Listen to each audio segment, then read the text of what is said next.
It's a very well-known story on this Shabbat. Adam and Eve have two sons.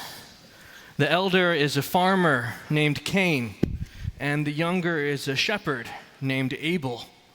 One day, Cain decides to make a sacrifice to God. He isn't asked or commanded to do it. It's simply a voluntary offering of the produce of his land. Abel witnesses his older brother's offering and, as younger siblings are wont to do, imitates him. But then, without a clear reason, God accepts Abel's offering and not Cain's. Cain sees this as a great injustice and grows upset. God chastises him and warns him to be wary lest his anger lead him to sin. And then Cain cries out to his brother. We don't know what is said, only that afterward Cain murders Abel. Then God asks him, "Where is your brother?" And Cain replies with the infamous and damning question, become famous throughout the ages, "Am I my brother's keeper?" It's a very short tale. It's 16 verses. And while it's simply told, it is not simply understood.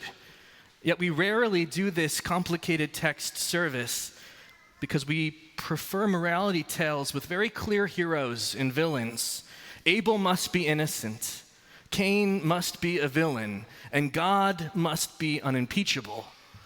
But Torah isn't simple, and such a shallow reading undermines this story's very purpose. So tonight, let's wade in to some of the complexity. While Cain is surely guilty of a crime, is Abel guilty of some crime too? This is no exercise in victim blaming. Nothing Abel did justifies Cain's violence. The sin of murder is Cain's alone, and for that he cannot be excused or forgiven. But are there subtler sins that a surface reading leaves unexplored? Elie Wiesel suggests that the answer is yes. Commenting on this moment when God rejects Cain's offering and favors Abel's without any explanation or reason, Elie Wiesel writes, Cain, grief-stricken, wanted to unburden himself. All he wanted was someone to talk to commune with, to feel a presence and break his solitude, to have a brother, an ally when confronting God. And Abel remained aloof. Abel was satisfied just to be in God's favor and so turned away from the pain of his brother. And through his indifference to Cain's distress, Abel makes plain through his deeds what Cain will later make plain through his speech, that he is not his brother's keeper. Wiesel sums up his commentary, "In the face of suffering, one has no right to turn away, not to see. In the face of injustice, one must not look the other way. When someone suffers and it is not you, he comes first. When someone cries and it is not you, he has rights over you. To watch over a man who grieves is a more urgent duty than to think of God.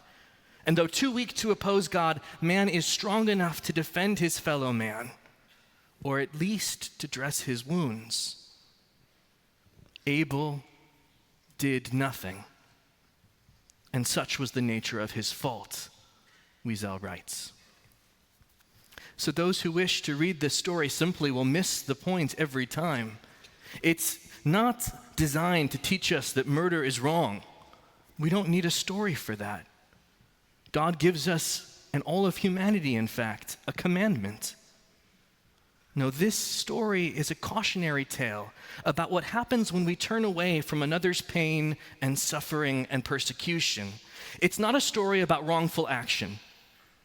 It's a story about wrongful inaction and how our indifference begins a chain reaction of hardened hearts. And in that light, Cain is not the first villain, though he is most certainly a villain. It's Abel who sins first, because Abel turns out to be as good as his name. In Hebrew, it's not Abel, it's Hevel. It means futility. It means nothingness. And that's who Abel was. He cared for nothing other than himself, and he acted for no one other than himself. What might have been if the brothers stood shoulder to shoulder and challenged God, or even if they had simply embraced shoulder to shoulder and wept over the injustice of it all? As we think back to a year ago, to the pain and terror and suffering felt across the Jewish world as we witnessed the deadliest anti-Semitic attack in American history, our hearts still ache. But what felt redemptive in that moment continues to be a balm today.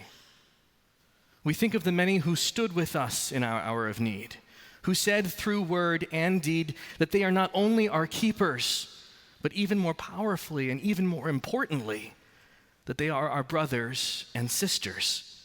The leaders of government, local and statewide, who spoke out with us against hate and against persecution. Our Christian and Muslim neighbors and faith leaders who sent our community letters of solidarity, who showed up to Shabbat with other members of their communities, and who came and attended and stood with us in our vigil. And we, in turn, have made it a priority to show up for them, and we must continue to do so.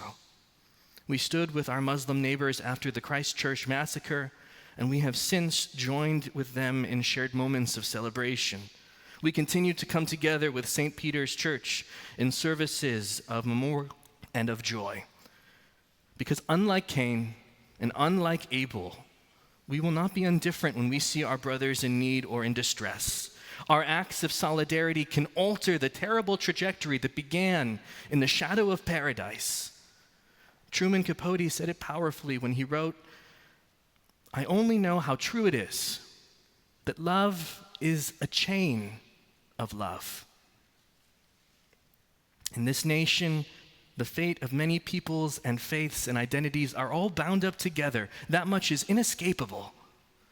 And therefore, let the ties that bind us be not the imprisoning shackles of disinterest and mistrust, but the bonds of fellowship and mutual care and the brotherly love that was absent outside of Eden. Because our story, if we live it right, could redeem theirs.